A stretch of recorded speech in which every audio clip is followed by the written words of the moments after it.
So guys, जैसा कि हमने पिछले एपिसोड में देखा कि मिस चेन भी लिंगबाओ माउंटेन पर जा रही थी तो लुयांग भी उसके साथ माउंटेन पर जाने के लिए मान गया था ताकि वो जल्दी से एवरली एम्ब्रा स्वॉर्ड को ढूंढ सके। इमोर्टल लुओ लुयांग को लिंगबाओ माउंटेन पर लेकर जाने के लिए मिस चेन से ज्यादा पैसे मांग रहा था, पर लुयांग ने उसे पैसे देने से मना कर दिया था, जिससे गुस्सा होकर लुओ ने लुयांग पर अटैक कर दिया था। लेकिन लुयांग ने आसानी से उसके अटैक को फेल कर दिया था और अपने एक ही अटैक में लुओ को बेहोश कर दिया था। वार्निंग लुयांग को ढूंढते हुए हेल एबिस में आ गई थी और उसने डार्क डेविल सेक्ट पर अटैक कर दिया था, जिससे डरकर सेक्ट लीडर वान गुई ने हार मान ली थी। वार्निंग ने उसे लुयांग का स्केच देकर उसे ढूंढने का काम दिया था। वान गुई ने ओमिंग को गार्ड्स के साथ लुयांग को ढूंढने के लिए भेज दिया था। वार्निंग भी लुयांग को ढूंढने के लिए चली गई थी। फिर अब हम वार्निंग को देखते हैं, वो हर तरफ लुयांग को ढूंढ रही थी, पर उसे कहीं भी लुयांग नहीं मिल रहा था और वो लुयांग को ट्रेस भी नहीं कर पा रही थी, जिस वजह से वो काफी गुस्सा हो जाती है। तभी डुआन उसके सामने आ जाती है। वो वार्निंग से पूछती है कि आखिरकार तुम एक रियल्म से दूसरे रियल्म में इस तरह क्यों घूम रही हो? क्या तुम ये चाहती हो कि सब लोग हमें देख ले और उन्हें हमारे बारे में पता चल जाए? वार्निंग कहती है कि उस हेवनली गॉड ने हेल एबिस में अपने ओरा को छिपा लिया था। मुझे ऐसा लगता है कि कोई उसकी मदद कर रहा है, जिसकी वजह से मुझे उसके बारे में कुछ भी पता नहीं चल रहा है। अगर उसने दूसरे लोगों को हमारे बारे में बता दिया तो हम खतरे में पड़ जाएंगे, इसलिए मुझे उसे जल्दी से ढूंढना होगा। ये कहकर वार्निंग वहाँ से जाने लगती है। डुआन उसे कहती है कि हेल एबिस भी मेरी टेरिटोरी में आता है। अगर तुम इस तरह यहाँ घूमती रही तो तुम्हें परेशानी हो सकती है, इसलिए थोड़ा समझकर काम करना। वार्निंग डुआन की बातों पर ध्यान नहीं देती और वहां से चली जाती है। डुआन एक पोर्टल ओपन करती है, जिसकी वजह से येशा और यांगशा के साथ कनेक्शन बना लेती है। वो उन दोनों को बताती है कि लुयांग पहले से ही हेल एबिस में आ चुका है। मुझे पूरा भरोसा है कि वो जल्दी अपने प्लान पर आगे बढ़ेगा। तुम दोनों बताओ, तुम्हारी तैयारी कैसी चल रही है? येशा कहती है कि हमारी तैयारी भी काफी अच्छी चल रही है और हमने पहले ही उसे वहाँ भेज दिया है। डुआन कहती है कि उसे कह देना कि जब वो हेवनली एम्परर रैली के अंदर चले जाएं तो उसी वक्त लुयांग को खत्म कर दें, ताकि हमें फ्यूचर में कोई परेशान ना करे। यांगशा कहते हैं कि शुयान और लुयांग हस्बैंड वाइफ है, तो हम बिना वजह लुयांग को नहीं मार सकते। अगर जरूरत पड़ी तो हम लुयांग को मारेंगे, वरना उसे मारने से कोई फायदा नहीं है। डुआन कहती है कि हम इतने वक्त से इसकी तैयारी कर रहे हैं, तो आखिरकार हम सिर्फ एक इंसान के लिए अपना प्लान कैसे बदल सकते हैं? अगर तुम उसे नहीं मार सकते हो तो कोई बात नहीं, मैं खुद उसे अपने हाथों से मार दूंगी। डिस्ट्रैक्शन पावर के साथ लुयांग को मारना मेरे लिए बच्चों का खेल है। मैं लुयांग को जल्दी खत्म कर दूंगी ताकि फ्यूचर में हमें कोई परेशानी ना हो। फिर हम लुयांग को देखते हैं, वो अपने रूम में बैठकर कल्टिवेशन कर रहा था। कुछ वक्त में उसका कल्टिवेशन पूरा हो जाता है। वो सोचता है कि ओनली एम्ब्रा स्वॉर्ड ढूंढने से पहले मुझे इस डिस्ट्रैक्शन की पावर को रिफाइन करने के बारे में सोचना होगा, वरना मैं आगे नहीं बढ़ पाऊंगा, क्योंकि मुझे नहीं पता है कि यह पावर कितने वक्त तक मेरा साथ देगी। हो सकता है कि मेरे खिलाफ हो जाए और इसका मुझ पर बैकफायर हो जाए। अगर ऐसा हो गया तो मैं जिंदा नहीं रह पाऊंगा। लुओ अपने भाई पिंग को लेकर उस होटल में आता है जिसमें लुयांग और मिस चेन रह रहे थे। वो कहता है कि फेंग यांग इसी होटल में रुका हुआ है और उसने मुझे बहुत बुरी तरह से मारा था। आपको मेरी बेइज्जती का बदला लेना होगा। पिंग लुयांग को अपने रूम से बाहर आने के लिए कहता है। वहाँ बैठे इमोर्टल पिंग के पास जाने लगते हैं, मगर ग्वान उन्हें रोक लेता है। वो कहता है कि अभी हमें कुछ करने की जरूरत नहीं है। अगर मिस चेन खतरे में हुई तो हम उसकी मदद करेंगे। हमें बिना वजह इसके बीच में आने की जरूरत नहीं है। मिस चेन वहाँ आती है।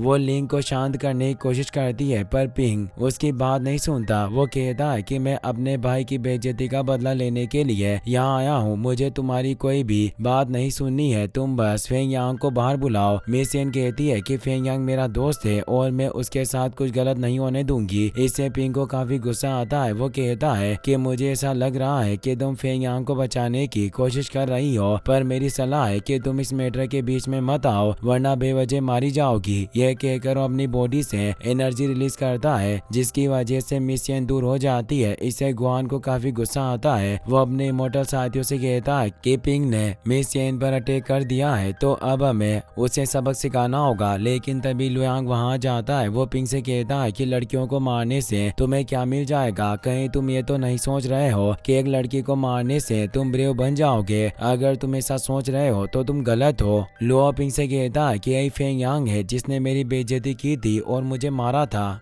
लुयांग कहता है कि लुओ सही कह रहा है, मैंने ही इसे पीटा था। अगर तुम बदला लेना चाहते हो तो मुझसे फाइट करो, इसके लिए तुम्हें मिस चेन को परेशान करने की जरूरत नहीं है। ये बात सुनकर पिंग अपनी सोट को बाहर निकाल लेता है तो मिस चेन अपनी सोट लेकर लुयांग के सामने आ जाती है। ये देखकर गुआन और उसके इमोर्टल साथी भी पिंग के सामने खड़े हो जाते हैं। ये देखकर पिंग हंसने लगता है। वो लुयांग से कहता है कि अभी तो तुम ब्रेव होने की बातें कर रहे हो और अब एक लड़की के पीछे छिप रहे हो। इससे पता चलता है कि तुम कितने बड़े डरपोक हो। जिस तरह तुम घमंड दिखा रहे हो, अगर तुम्हारे अंदर हिम्मत है तो अकेले मुझसे फाइट करो। लुयांग उससे फाइट करने के लिए जाने लगता है पर मिस चेन उसे रोक देती है। वो कहती है कि पिंग लोंगशेंग आइलैंड का फेमस हेवनली चाइल्ड है और ये एक नॉर्मल थर्ड दीवाना इमोर्टल से कहीं ज्यादा स्ट्रॉन्ग है। मुझे नहीं लगता है कि तुम इसका मुकाबला कर पाओगे। लुयांग कहता है कि अगर एक हेवनली चाइल्ड है तो मैं इसे आसानी से हरा दूंगा, क्योंकि मुझे हेवनली चाइल्ड को सबक सिखाना आता है। यह कहकर वो पिंग के सामने चला जाता है। पिंग अपने स्पाइरल 11 आर्ट से लुयांग पर अटैक कर देता है। लुयांग अपनी मोई लाइट डिवीजन सोर्स से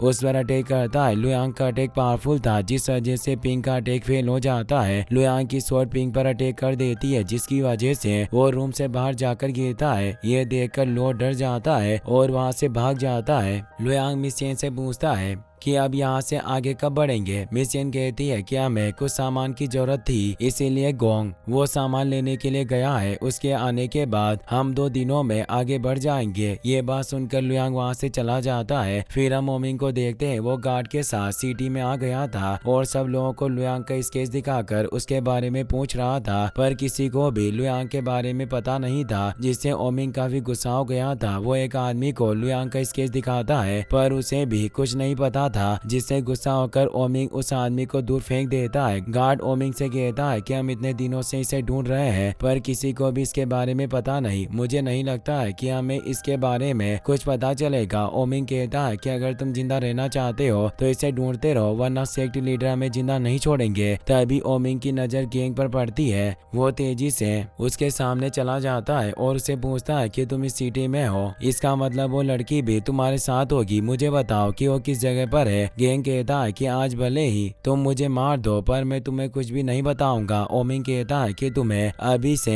इतना गुस्सा करने की जरूरत नहीं है, हो सकता है कि इसकी वजह से तुम खतरे में पड़ जाओ। मेरे पास कोई है जिसे देखकर तुम खुश हो जाओगे, पर उसके लिए तुम्हें मेरे साथ चलना होगा। गैंग उसकी बात मानकर ओमिंग के साथ चला जाता है। लुयांग भी छिपकर ये सब देख लेता है और उनका पीछा करता है। ओमिंग गैंग को एक टूटे हुए घर में लेकर जाता है। वहाँ ओमिंग के गार्ड्स ने गैंग की बेटी यूआर को बांध कर रखा हुआ था। उसे देखकर गैंग घबरा जाता है और उसके पास जाने लगता है, मगर ओमिंग उसे रोक देता है। वो कहता है कि तुम अपनी बेटी को एक अच्छी जिंदगी देना चाहते थे, इसीलिए तुम चेन फैमिली का बॉडीगार्ड बनकर काम कर रहे हो। हम यूआर को यहाँ लेकर आ गए। मैं अपना काम पूरा करने के बाद तुम्हारे पास आने वाला था, पर किस्मत से हम दोनों आज ही मिल गए। गैंग पूछता है कि आखिरकार तुम लोगों को क्या चाहिए। ओमिंग कहता है कि अगर तुम आज रात चेन लिंगलोंग को यहाँ लेकर आ गए तो मैं तुम्हारी बेटी को जिंदा छोड़ दूंगा, लेकिन अगर तुमने कोई चालाकी करने की कोशिश की तो मैं इसे मार दूंगा। इससे गैंग को बहुत गुस्सा आता है पर वो कुछ नहीं कर सकता था, इसीलिए वहाँ से चला जाता है। लुयांग छिपकर ये सारी बातें सुन लेता है, जिससे उसे बहुत गुस्सा आता है। ओमिंग भी वहाँ से चला गया था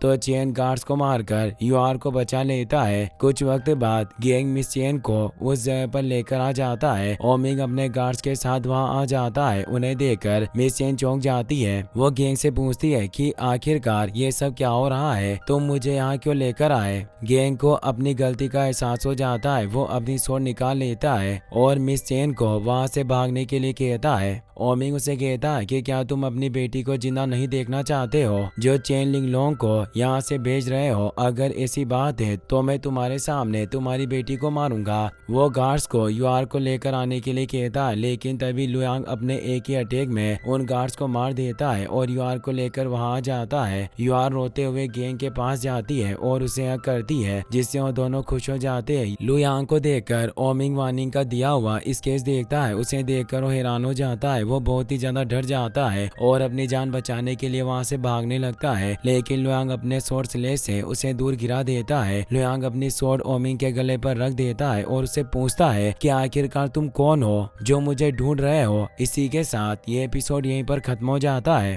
गाइस, अगर आपको वीडियो पसंद आया हो तो इस वीडियो को लाइक करने के साथ साथ चैनल को सब्सक्राइब जरूर कर लेना। मिलते हैं नेक्स्ट वीडियो में। Thanks for watching.